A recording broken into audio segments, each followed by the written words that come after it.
What does let go? Release. Get rid. Another term is give it up. Get rid of it.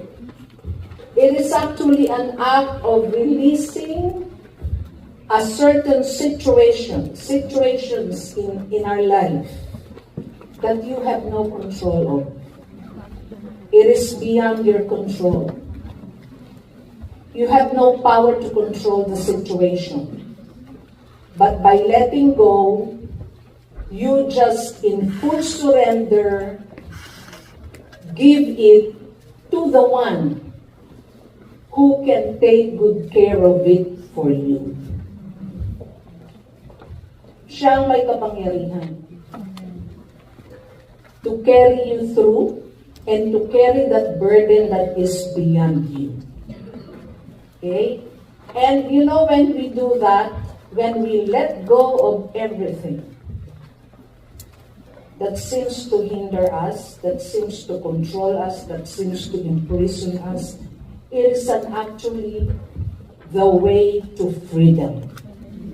The freedom of your spirit, the freedom of your soul, the freedom of your whole being.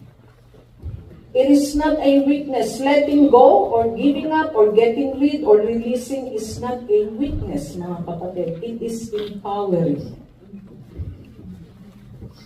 Once you act upon it, let go of those things, and we will study it. What are those? What are some of those? Mga kapatid, it will set you free and it will unleash the power that is in you that is unimaginable, that you never thought you have.